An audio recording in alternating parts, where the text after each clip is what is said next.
सबको राम राम। कैसे हैं आप सभी। आज करते हम हिसार जिला।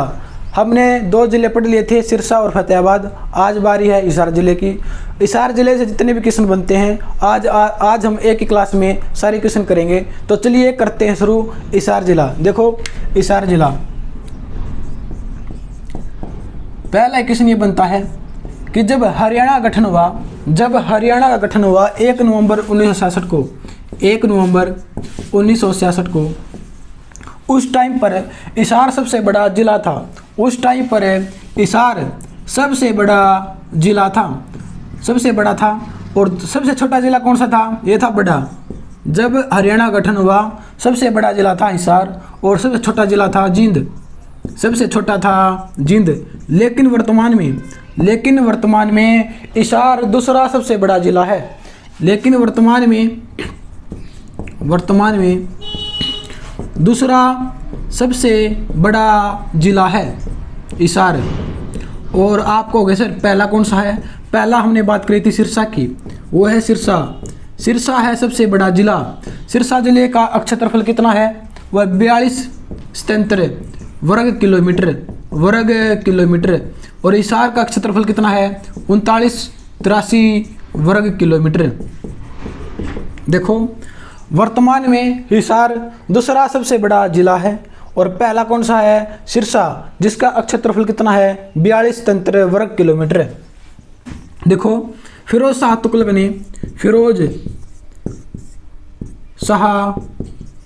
ने हिसार जिले की स्थापना कब की थी? 1354 में की थी। किस नाम से की थी? हिसार ए फिरोजा। आप सबको पता है अकबर ने ए फिरोजा को कटवा दिया और हिसार रह गया। आज हम वर्तमान में हिसार को हिसार कहते हैं। आप सबको पता है हिसार के चारों तरफ 4 गेट हैं। पहला गेट है Nagauri gate, Delhi gate, Talaki gate. देखो नागौरी गेट है, दिल्ली गेट है, तलाकी गेट है। एक गेट है हमारा मोरी गेट, वो है हमारा मोरी गेट। देखो आप सबको पता है हिसार जिला 4 गेटों से घिरा हुआ है। 4 गेट हैं। हमारे एग्जाम में कई बार गेट पूछ लिया जाता है कि मोरी गेट कहाँ पर है, नागौरी गेट कहाँ पर है, दिल्ली गेट कहाँ पर है या तलाकी गेट कहाँ पर है। ये चारों के चारों गेट हिसार जिले में है। अगली बात है कि हिसार जिले से कौन से राज्य और कौन से जिले लगते हैं। देखो ये हमारा हिसार। हिसार से जींद लगता है, हिसार से रोहतक लगता है, और हिसार से भिवानी लगता है, और हिसार से राजस्थान लगता है, और हिसार से फतेहाबाद लगता है। एग्जाम में यहाँ से क्वेश्चन ये बनता है कि किस जिले की सीमा हिसार से लगती है। हमारे ऑप्शन में सिरसा आ जाता है। सिरसा ऑप्शन मिलेगी आपको, जींद, सिरसा, रोहतक, भिवानी। नहीं लगता, सिरसा जिले की नहीं लगती। हम गलती से क्या करते हैं कि हिसार जिले की सीमा सिरसा जिले से लगती है, लेकिन हिसार जिले की सीमा सिरसा जिले से नहीं लगती किसकी है? फतेहाबाद की, जींद की, रोहतक की, भिवानी की और राजस्थान की। एकमात्र राज्य है हिसार, एकमात्र राज्य है राजस्थान जिसकी सीमा हिसार से लगती है। अगला क्वेश्चन है, देखो अगला क्वेश्चन क्या है? अगला क्वेश्चन ये है कि हरियाणा का सबसे ठंडा और गर्म क्षेत्र कौन सा है? ये क्वेश्चन एग्जाम में कई बार रिपीट हो चुका है कि हरियाणा का सबसे ठंडा और गर्म क्षेत्र कौन सा है? वो है हिसार। हिसार सबसे ठंडा है और सबसे गर्म है क्षेत्र। अगर आपके एग्जाम में आ जाए तो आप हिसार लगा देना। अगला क्वेश्चन क्या है? देखो अब हम बात करते हैं प्रमुख स्थल कि हिसार जिले में कौन से प्रमुख स्थल हैं।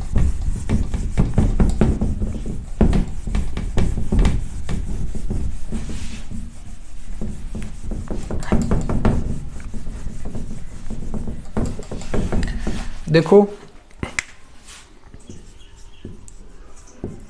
प्रमुख स्थल गुजरी महल है, गुजरी महल। ओपी जिंदल टावर है, ओपी जिंदल टावर है। आसीगढ़ का किला है, आसीगढ़ का किला आप सबको पता है। ब्लू बर्ड झील है, ब्लू बर्ड झील। और ब्लैक बर्ड झील भी है, ब्लैक बर्ड झील। और फ्लेमिंगो पर्यटन स्थल है, फ्लेमिंगो फ्लेमिंगो फ्लेमिंगो फ्लेमिंगो पर्यटन स्थल है। देखो जो हमारा ब्लैक बर्ड झील है ये हमारी हांसी के अंदर है, ये हमारी हांसी के अंदर है। ये गुजरी महल, ओपी जिंदल टावर, आसीगढ़ का किला, ब्लू बर्ड झील, फ्लेमिंगो पर्यटन स्थल ये हिसार के अंदर है। और ब्लैक बर्ड झील ये हमारी हांसी के अंदर है। अब हम एक एक करके करके पूरी बात पढ़ेंगे गुजरी महल के बारे में। देखो गुजरी महल पहला किसने ये बनता है गुजरी महल से कि गुजरी महल का निर्माण किसने करवाया था। गुजरी महल का निर्माण किसने करवाया था? वो करवाया था फिरोज शाह तुगलक ने, फिरोज शाह तुगलक ने करवाया था। अगला किसने ये बनता है किसकी याद में बनवाया था, किसकी याद में? वो बनवाया था फिरोज शाह की प्रेमिका गुजरी की याद में, गुजरी की याद में। देखो गुजरी महल फिरोज शाह तुगलक ने बनवाया था अपनी प्रेमिका की याद में। उसकी प्रेमिका का नाम क्या था? वो था रुखसी। अगर आपसे एग्जाम में पूछ ले कि फिरोज शाह तुगलक की प्रेमिका का नाम क्या था, वो था रुखसी की याद में फिरोज शाह तुगलक ने गुजरी महल बनवाया था। गुजरी महल में दीवाने आम है, दीवाने आम, जिसको हम फिरोज शाह की कचहरी कहते हैं, फिरोज शाह की कचहरी, फिरोज शाह की कचहरी। गुजरी महल के अंदर दीवाने आम है जिसको हम फिरोज शाह की कचहरी कहते हैं। इसके अंदर लाट की मस्जिद बनी हुई है। गुजरी महल के अंदर लाट की मस्जिद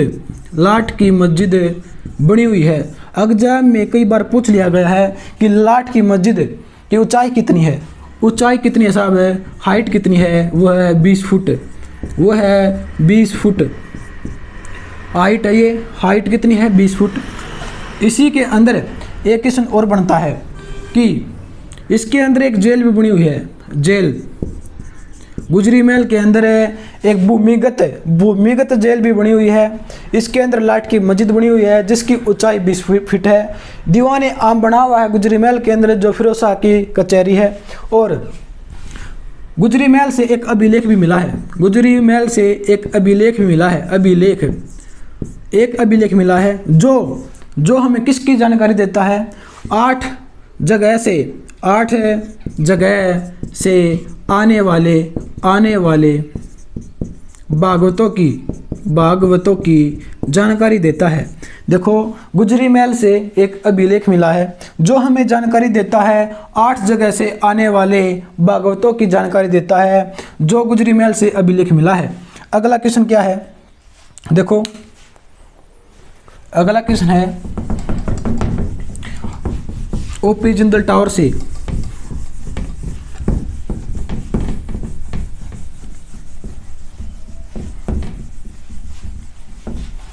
ओपी जिंदल टावर। देखो ओपी जिंदल टावर आप सबको पता है हिसार के अंदर है, हिसार के अंदर है। एग्जाम में ये पूछा जाता है कि ओपी जिंदल टावर की ऊंचाई कितनी है?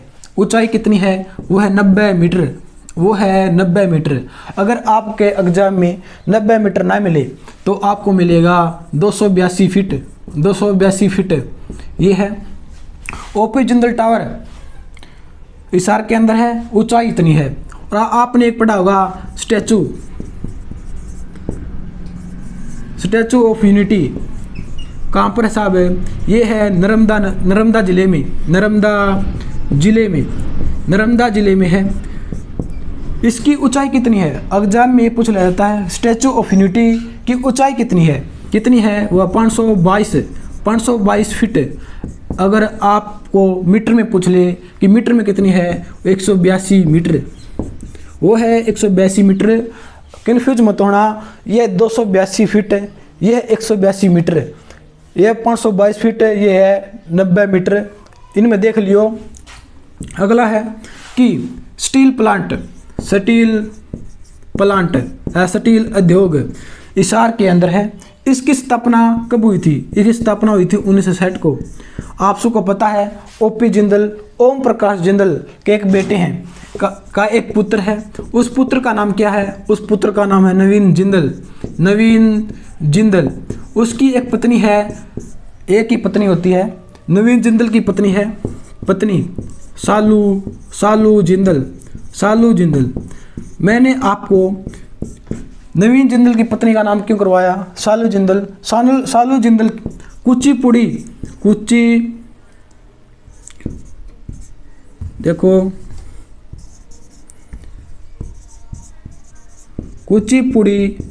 नृत्य के लिए प्रसिद्ध है। सालू जिंदल है जो कुचिपुड़ी नृत्य के लिए प्रसिद्ध है। एग्जाम में पीछे पूछ लिया गया था कि सालू जिंदल का संबंध किस नृत्य से है? वह कुचिपुड़ी नृत्य से। आप सबको पता है कुचिपुड़ी नृत्य आंध्र प्रदेश का है कुचिपुड़ी नृत्य। अगला क्वेश्चन देखो।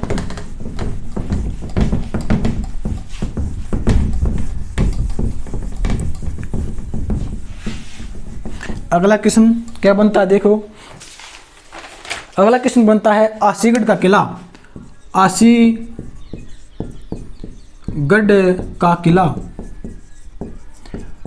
आशीगढ़ का किला का निर्माण किसने करवाया था? निर्माण अगर आपसे पूछ ले कि निर्माण किसने करवाया था, वो करवाया था पृथ्वीराज चौहान ने।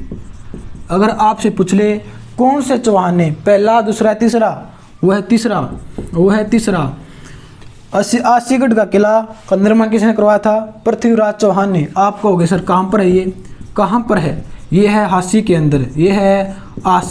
अंदर, आशीगढ़ के किले को हम क्या कहते हैं? तलवारों का किला। सर तलवारों का किला क्यों कहते हैं? एक व्यक्ति था द्रुपद एक व्यक्ति था जिसने आसी में एक कारखाना लगाया था, तलवारों का एक कारखाना लगाया था। कहाँ पर? हांसी में। इसलिए हम आशीगढ़ के किले को तलवारों का किला भी कहते हैं। आप सबको पता है आसी और मानेसर गुरुग्राम में, मानेसर है गुरुग्राम में। आसी और मानेसर को पुलिस जिला घोषित कर रखा है। आसी और मानेसर को पुलिस जिला घोषित कर रखा है। आप सबको पता है। अगर आपसे एग्जाम में पूछ ले कि आसी का युद्ध कब हुआ था? वो हुआ था 1037 में। आसी का युद्ध हुआ था 1037 में। अगर आपसे पूछ ले किन के बीच, वो हुआ था मसूद और कुमारदेव के बीच में। देखो आसी का युद्ध कब हुआ था? 1037 में हुआ था। किन के बीच? मसूद और कुमारदेव के बीच। अगर आपसे पूछ ले आसी किसकी राजधानी थी? वो थी जॉर्ज थॉमस की। देखो आसी किसकी राजधानी थी? जॉर्ज थॉमस की। ये कहाँ के थे सर? ये थे आयरलैंड के। आयरलैंड की राजधानी क्या है? आयरलैंड की राजधानी है डबलिन, वो है डबलिन। अगर आपसे पूछ ले कि नीति निर्देशक तत्व कहाँ से लिए गए हैं? आयरलैंड से। नीति निर्देशक तत्व कहाँ से लिए गए हैं? आयरलैंड से लिए गए हैं। अगर आपसे पूछ ले कि आसी 1857 की क्रांति में आसी का नेतृत्व किसने किया था? आप सबको पता है लाला हुकम चंद और Munir bag plus Munir bag. जब 1857 की क्रांति हुई, आशी से नेतृत्व किसने किया था? लाला हुकम चंद और मुनीर बैग ने 1857 में आशी का नेतृत्व किया था। अगला क्वेश्चन क्या बनता है? कुंवारी बुआ का मंदिर कहाँ पर स्थित है? कुंवारी बुआ का मंदिर कहाँ पर स्थित है? वो है आशी में, वो है साहब आशी में। अगर आपसे ये पूछ ले कि लाल सड़क कहाँ पर है, लाल सड़क कहाँ पर है, वो भी है आशी के अंदर, वो भी है आशी के अंदर। अगर आपसे ये पूछ ले, देखो अगला प्रश्न क्या बनता है कि जहाज कोठी कहाँ पर स्थित है? जहाज कोठी है आशी के अंदर। निर्माण किसने करवाया था? फिरोज शाह तुगलक ने जहाज कोठी का निर्माण करवाया था। देखो अगला क्वेश्चन क्या बनता है? अगला क्वेश्चन ये बनता है कि हिसार सबसे बड़ा जिला है और सबसे अधिक इसी के अंदर है विधानसभा की सीटें। कितनी है साहब? वो है 7। सातों के नाम देखो।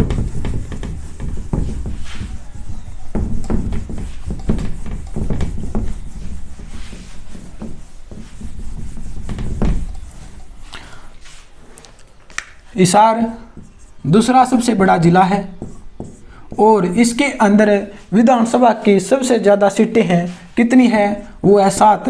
विधानसभा की 7 सीटें हैं, सबसे अधिक है। पहली है हिसार, दूसरी है आशी, तीसरी है उकलाना, चौथी है बरवाड़ा और 5वीं है हिसार, आशी, उकलाना, बरवाड़ा और आदमपुर। 6ठी है नारनौंद और 7वीं है नलवा। ये न है नलवा। हिसार जिले में 7 विधानसभा की सीटें हैं। हिसार, आशी, उकलाना, बरवाड़ा, आदमपुर, नारनौंद और नलवा। दोबारा लिख देता हूँ इसको, नलवा। देखो अगला क्वेश्चन क्या बनता है कि राखीगढ़ी कहाँ पर स्थित है? आप सबको पता है राखीगढ़ी हिसार के अंदर है। राखीगढ़ी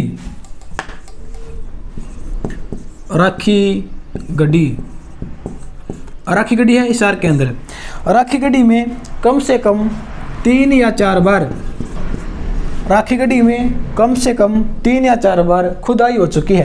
कब हो चुकी है? देखो, एक पहली बार हुई थी 1963 में, दूसरी बार हुई थी 1997 और 2000 के बीच, और तीसरी हुई थी 2012 में, और चौथी हुई थी 2019 में।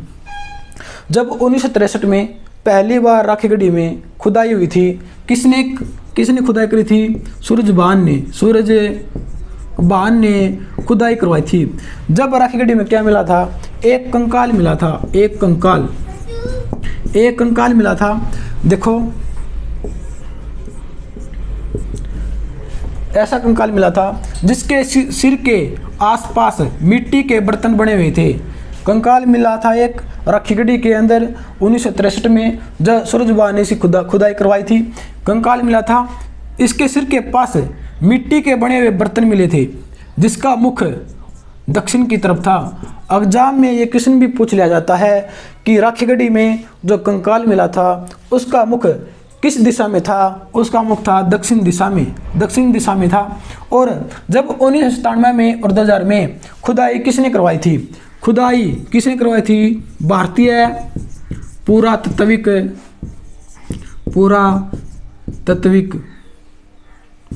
विभाग, सर्वेक्षण विभाग ने। देखो 1997 और 2000 में किसने खुदाई करवाई थी? भारतीय पुरातत्विक सर्वेक्षण विभाग ने। सर इसका अध्यक्ष कौन था? इसका अध्यक्ष था अमरनाथ था। देखो 1997 में और 2000 में खुदाई किसने करवाई थी? भारतीय पुरातत्विक सर्वेक्षण विभाग ने, अमरनाथ ने।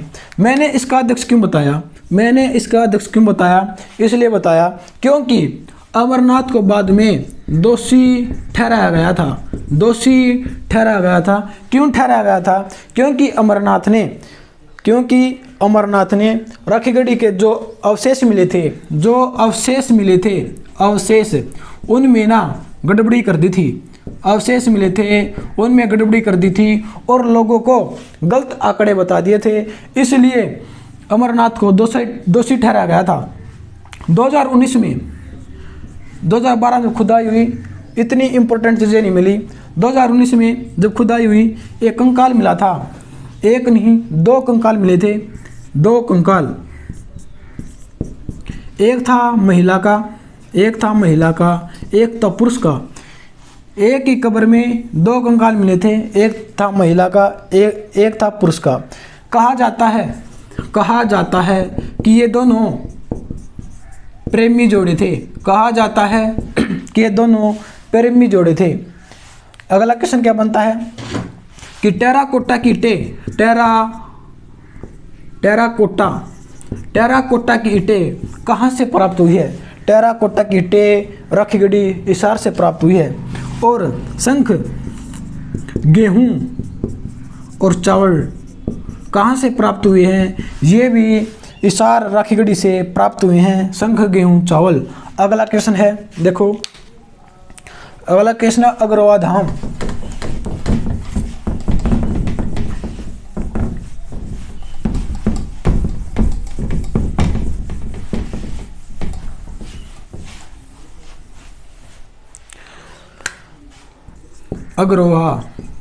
अग्रवा धाम, देखो अग्रवा धाम का जब निर्माण किया गया, किस नारे से अग्रवा धाम का निर्माण किया गया? किस नारे से? एग्जाम में पूछ लिया जाता है, अग्रवा धाम का निर्माण किस नारे के तहत करवाया गया? एक ईंट 1 रुपया, इस नारे से अग्रवा धाम का निर्माण करवाया गया। सर कब करवाया गया? 1976 में करवाया गया। सर निर्माण पूरा कब हुआ? 1984 में। अग्रवा धाम का प्राचीन नाम क्या है? अग्रवा का प्राचीन नाम क्या है? प्राचीन नाम वो है अगरोध का। सर अगरोध का प्राचीन नाम था अगरोध का। अग्रवा किसकी राजधानी थी? वो थी महाराजा अग्रसेन की। महाराजा अग्रसेन, देखो अग्रसेन, मैंने गलत लिख दिया, अग्रसेन की। अग्रवा किसकी राजधानी थी? महाराजा अग्रसेन की थी। अग्रवा से NH9 गुजरता है। NH9 गुजरता है और हिसार से NH9 और NH52 दोनों गुजरते हैं। हिसार से NH9 और NH52 दोनों गुजरते हैं और अग्रवा से NH9 गुजरता है। अगला क्वेश्चन देखो,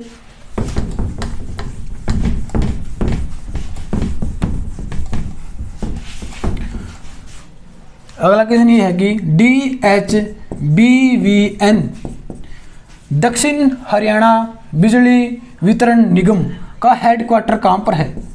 देखो दक्षिण हरियाणा बिजली वितरण निगम का हेडक्वार्टर कहाँ पर है? वो है हिसार में।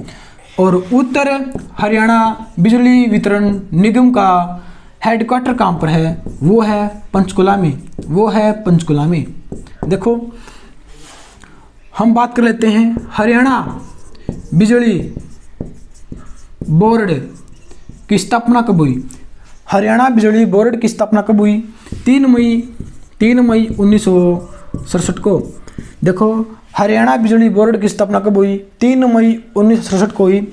हरियाणा बिजली कॉरपोरेशन बोर्ड की स्थापना कब हुई? वो ही 1997 में। देखो हरियाणा बिजली बोर्ड को हरियाणा बिजली बोर्ड को दो भागों में कब बांटा गया? हरियाणा बिजली बोर्ड को दो भागों में कब बांटा गया? 1999 में। 1999 में बांटा गया। दो भाग कौन कौन से हैं? ये दोनों देखो, DHBVN और UHBVN दक्षिण हरियाणा बिजली वितरण निगम का हेडक्वार्टर है हिसार में, और उत्तर हरियाणा बिजली वितरण निगम का हेडक्वार्टर है पंचकुला के अंदर। अगला क्वेश्चन है,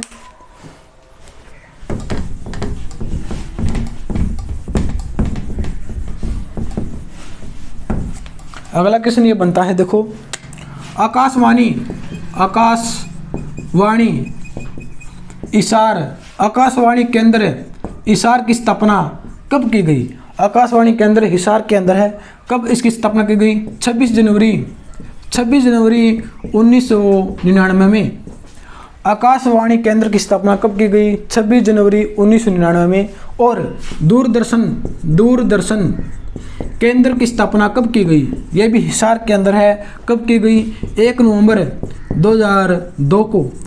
सर इसका उद्घाटन किसने किया था? इसका उद्घाटन एग्जाम में पूछ लिया गया था कि दूरदर्शन केंद्र का उद्घाटन किसने किया था? वो क्या था? सुषमा स्वराज ने। अगला क्वेश्चन क्या है? अगला क्वेश्चन क्या बनता है देख लेते हैं। अगला क्वेश्चन ये बनता है,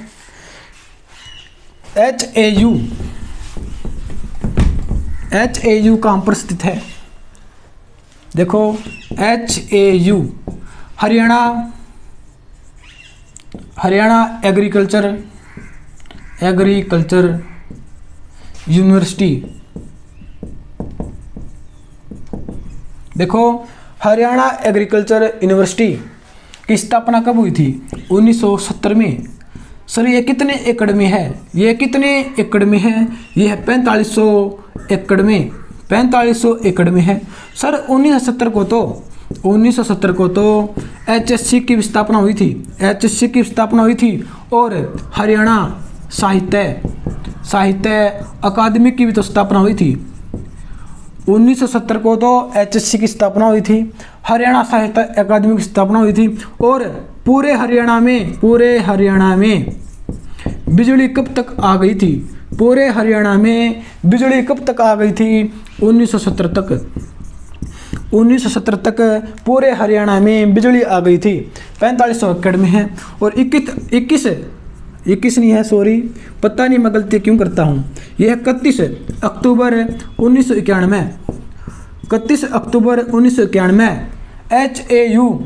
HAU का नाम चेंज कर दिया गया था। और क्या कर दिया था? चौधरी चरण सिंह विश्वविद्यालय। देखो, विश्वविद्यालय 31 अक्टूबर 1991 में HAU का नाम चेंज कर दिया गया था, चौधरी चरण सिंह विश्वविद्यालय कर दिया था। आप कहोगे सर 31 अक्टूबर को तो एकता दिवस मनाते हैं। एकता दिवस के उपलक्ष्य में चौधरी चरण सिंह विश्वविद्यालय कर दिया था HAU का। सर चौधरी चरण सिंह तो भारत के 5वें प्रधानमंत्री थे जो कभी भी लोकसभा में नहीं गए। चौधरी चरण सिंह अकेले ऐसे प्रधानमंत्री हैं जो कभी भी लोकसभा में नहीं गए। और चौधरी चरण सिंह कहाँ के हैं? यूपी के, उत्तर प्रदेश के। कहाँ के हैं ये? उत्तर प्रदेश के। अगला क्वेश्चन क्या बनता है? अगला क्वेश्चन ये बनता है, देखो, GJU गुरु जम्बेश्वर यूनिवर्सिटी कहाँ पर स्थित है? यह हिसार के अंदर। गुरु जम्बेश्वर यूनिवर्सिटी कहाँ पर स्थित है? हिसार के अंदर। इसकी स्थापना कब हुई? 1995 में। एक यूनिवर्सिटी और है, लाला लाजपत राय यूनिवर्सिटी कहाँ पर है? यह भी है हिसार के अंदर। इसकी स्थापना हुई थी 2010 में।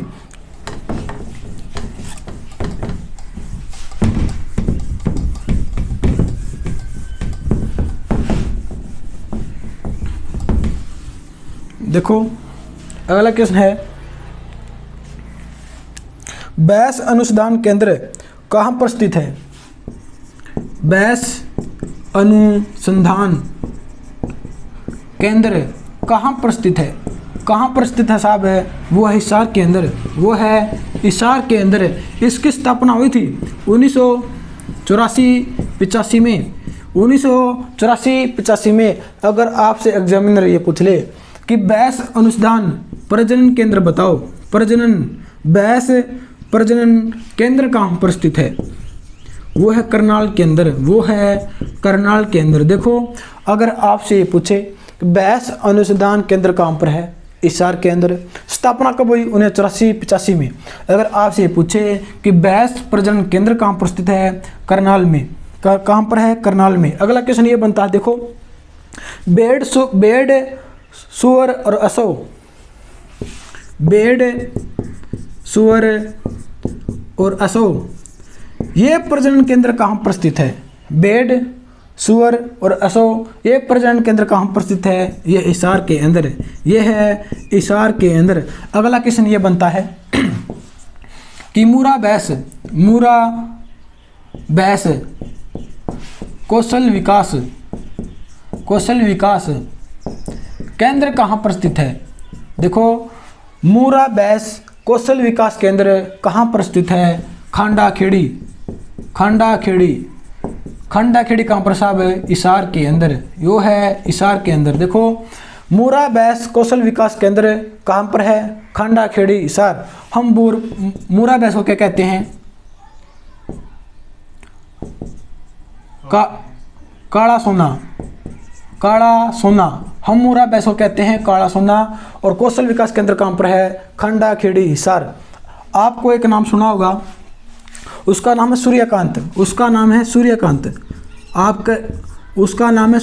आपको होगा सर नाम तो सुना लग रहा है। सूर्यकांत कौन बने हैं? एक जज बने हैं सुप्रीम कोर्ट में जज बने हैं।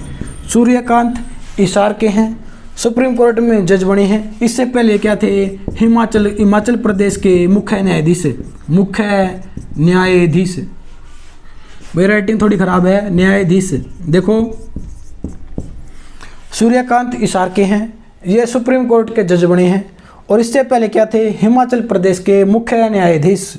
अगला क्वेश्चन है, देखो अगला क्वेश्चन ये बनता है, एशिया की सबसे बड़ी ऑटो मार्केट कहाँ पर स्थित है?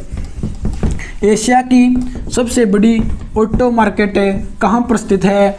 आप सबको पता है, हम हिसार की बात कर रहे हैं तो हिसार में ही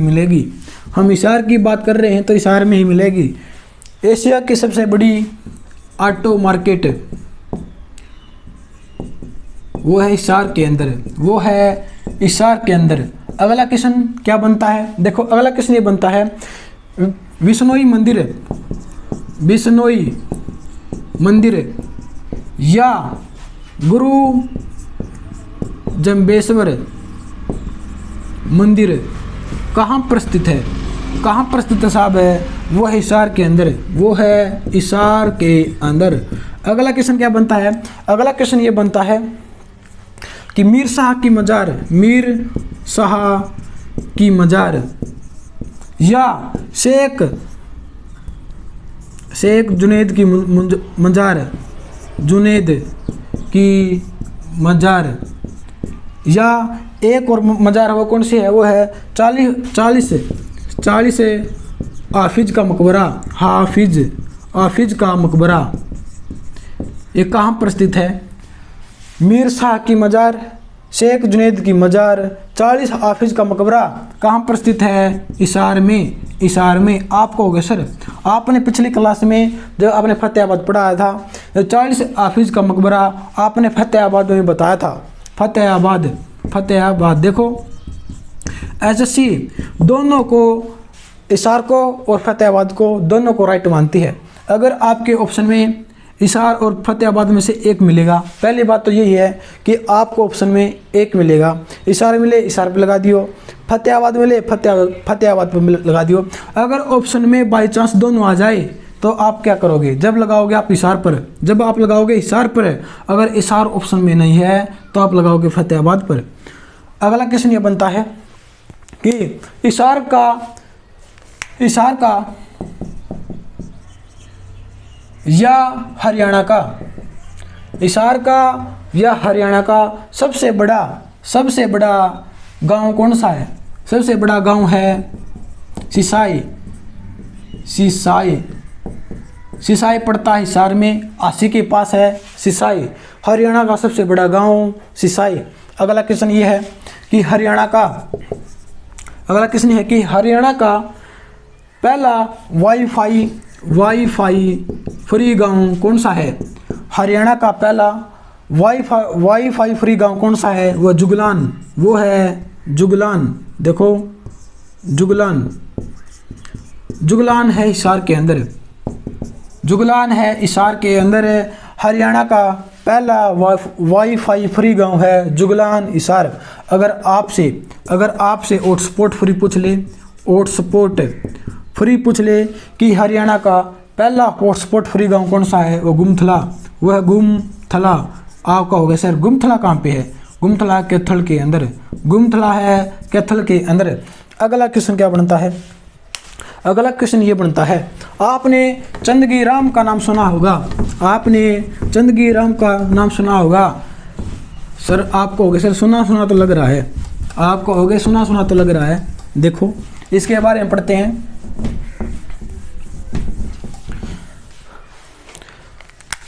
चंदगी राम हम पढ़ेंगे अब प्रसिद्ध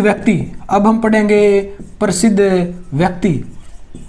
हिसार से प्रसिद्ध व्यक्ति कौन कौन है वो पढ़ेंगे। चंदगी राम कुश्ती खिलाड़ी हैं। कुश्ती खिलाड़ी हैं।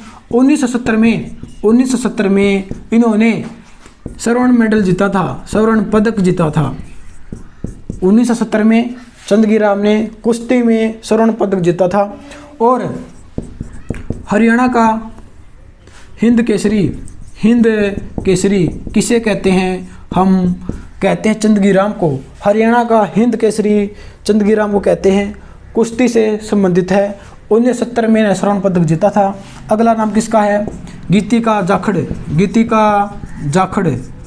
सर ये कहाँ की है? ये भी है हिसार के अंदर, ये भी है हिसार की। और ये भी क्या खेलती हैं? कुश्ती। ये भी खेलती है कुश्ती। गीतिका जाखड़ हिसार की है, कुश्ती खेलती है। अगला खिलाड़ी कौन है? अगला खिलाड़ी है ललिता सहरावत। और एक नाम और है ललिता सहरावत के साथ मलिका सहरावत। देखो ललिता सहरावत कुश्ती से संबंधित है, कुश्ती खिलाड़ी है ललिता सहरावत जो हिसार की है। और जो मलिका सहरावत है इसको तो बच्चा जानता है।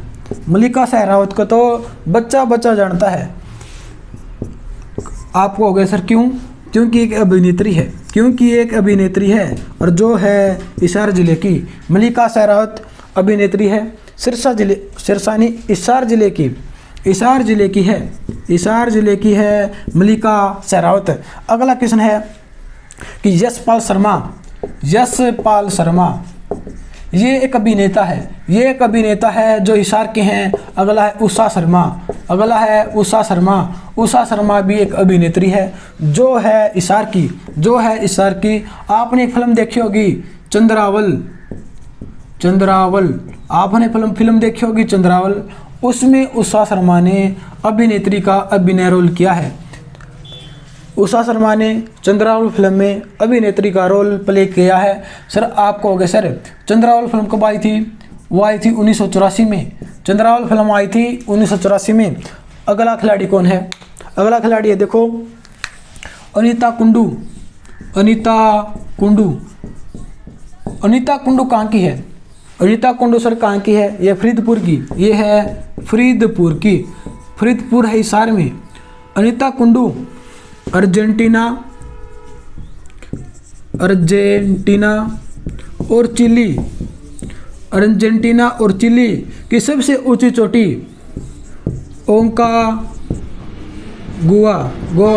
देखो ओंकागुआ ऐसा नाम है, ओंकागुआ नाम है। अर्जेंटीना और चिली की सबसे ऊंची चोटी है ओंकागुआ। इस पर फतेह करने वाली अनीता कुंडू बनी है। सर इसने तो माउंट एवरेस्ट को भी फतेह कर लिया है। सर खास बात तो ये है कि ने दोनों तरफ से माउंट एवरेस्ट को दोनों तरफ से फतेह कर लिया है। मतलब चीन की साइड से चढ़ी थी और नेपाल की साइड से भी इन्हें माउंट एवरेस्ट को फतेह किया है। अगला नाम किसका है? अगला नाम है खिलाड़ी का, वो है शिवांगी पाठक। सर ये ना 16 साल की उम्र में इन्होंने माउंट एवरेस्ट को फतेह कर लिया था। आपको तो सब पता है। एक नाम और है, वो है मांडवी गर्ग। सर ये तो अंधी है। इसने अंधी होते हुए भी माउंट एवरेस्ट को फतेह कर लिया। और हमारे आंखें होते हुए भी हम पढ़ते नहीं, हम पढ़ाई नहीं करते। इस बेचारी ने, मांडवी गर्ग ने, अंधी थी ये, इन्हें फिर भी माउंट एवरेस्ट को फतेह कर लिया। अगला क्वेश्चन क्या बनता है? अगला क्वेश्चन ये बनता है कि हरियाणा का पहला राजकवि कौन है?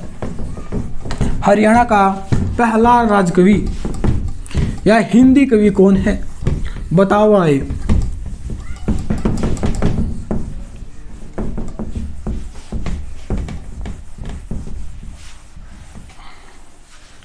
देखो प्रश्न ये है कि हरियाणा का पहला राजकवि या हिंदी कवि कौन है? वो है उदय भानु हंस। वो है हरियाणा का पहला हिंदी कवि या राज्य कवि कौन है? उदय भानु हंस। इसका जन्म कब हुआ? 2 अगस्त 1926 को। सर आपने इसका जन्म क्यों बताया? क्योंकि इसकी हाल ही में मृत्यु हुई थी। कब हुई थी? 26 फरवरी 2019 को इसकी डेथ हो गई। ये हरियाणा का पहला राजकवि था या हिंदी कवि था। इसकी एक कविता थी देशा में देश हरियाणा। इसकी एक कविता थी देशा में देश हरियाणा। इसकी एक कविता थी उदय भानु हंस का जन्म 2 अगस्त 1926 को हुआ। इसकी डेथ 26 फरवरी 2019 को हुई। अगला क्वेश्चन देखो, लाला लाजपत राय। इसका नाम तो सबने सुना है, लाला लाजपत राय। सर ये ना हरियाणा के नहीं थे। इनका जन्म तो ना पाकिस्तान में हुआ था। और इनकी कर्म भूमि हिसार थी। ये रहते हिसार में थे। इनका जन्म पाकिस्तान में हुआ, इनकी कर्म भूमि हिसार में थी। सर 1885 में लाला लाजपत राय ने आर्य समाज की शाखा हिसार में लेकर आए थे। आप कहोगे सर 1885 में लाला लाजपत राय आर्य समाज की शाखा हिसार में लेकर आए थे। और 1880 में आर्य समाज की शाखा रेवाड़ी में कौन लेकर आए थे? दयानंद सरस्वती। देखो 1880 में रेवाड़ी में आर्य समाज की शाखा दयानंद सरस्वती लेकर आए थे। और 1885 में हिसार में लाला लाजपत राय आर्य समाज की शाखा हिसार में लेकर आए थे। आप कहोगे सर 1885 में कांग्रेस की स्थापना हुई थी। और 1886 में कांग्रेस की शाखा अम्बाड़ा में लेकर आए थे। कौन? लाला मुरलीधर। देखो 1885 में कांग्रेस की स्थापना हुई थी और 1886 में कांग्रेस की शाखा अम्बाड़ा में लेकर आए थे। कौन? लाला मुरलीधर। और हिसार में लेकर कौन आए? 1887 में हिसार में कांग्रेस की शाखा कौन लेकर आए थे? वो लेकर आए थे लाला लाजपत राय। लाला लाजपत राय, लाला लाजपत राय। अगला क्वेश्चन क्या बनता है? अगला क्वेश्चन क्या बनता है? देखो अगला क्वेश्चन,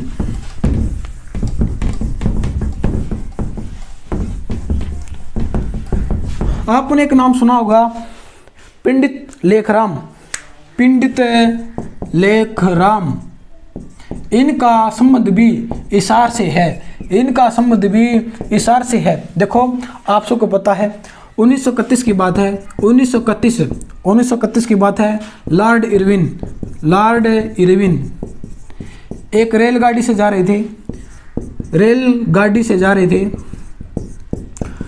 1931 की बात है।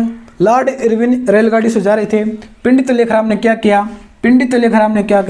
रेलगाड़ी के आगे बम टेक दिया और ऐसा हुआ कि रेलगाड़ी तो निकल गई और बम बाद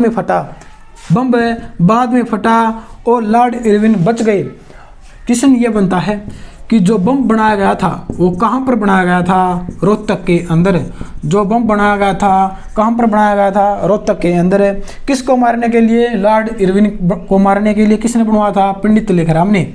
अगला क्वेश्चन क्या बनता है? आपने एक नाम सुना होगा विष्णु प्रभाकर। विष्णु प्रभाकर का भी संबंध हिसार से है। विष्णु प्रभाकर का संबंध भी हिसार से है। ये हरियाणा के कवि माने जाते हैं। विष्णु प्रभाकर हिसार से हैं, हरियाणा कवि माने जाते हैं। अगला क्वेश्चन क्या है? आपको एक देखो अगला क्वेश्चन ये है, Rajiv Gandhi thermal power plant कहाँ पर स्थित है? देखो Rajiv Gandhi thermal power plant कहाँ पर स्थित है? खेदड़ है Hisar. Sir Rajiv Gandhi thermal power plant की स्थापना कब हुई थी? जो 2010 में शुरुआत हुई थी। इसका निर्माण शुरू हुआ था 2007 में। और निर्माण पूरा हुआ था 2010 में। इसकी मेगावाट क्षमता कितनी है? वो है 1200। 700 की 2 यूनिट लगी हुई है Rajiv Gandhi thermal power plant में। सर इसका कोयला, Rajiv Gandhi thermal power plant का कोयला कहाँ से आता है? सर उड़ीसा से। अगर उड़ीसा ऑप्शन में ना मिले तो सर महानदी आपको ऑप्शन में मिलेगी। देखो कोयला कहाँ से आता है? उड़ीसा में से कहाँ से? महानदी से इसका कोयला आता है Rajiv Gandhi thermal power plant का। अगला क्वेश्चन क्या बनता है? देखो अगला क्वेश्चन ये बनता है कि पंडित रामकृष्ण व्यास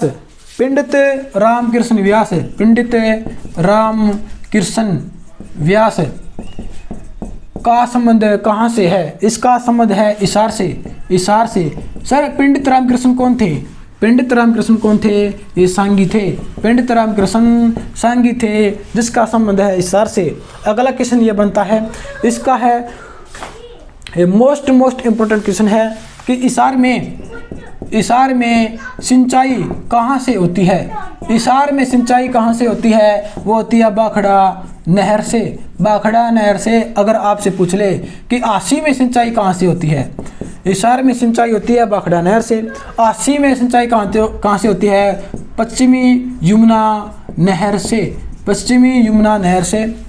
देखो हिसार जिले से ये क्वेश्चन बनते थे। ये मोस्ट इम्पोर्टेंट क्वेश्चन है। अगर आपको क्लास अच्छी लगे तो लाइक करो, कमेंट करो और शेयर करो। और math with Mukesh YouTube channel को कर दो सब्सक्राइब और बेल आइकन को प्रेस करना मत भूलना। धन्यवाद।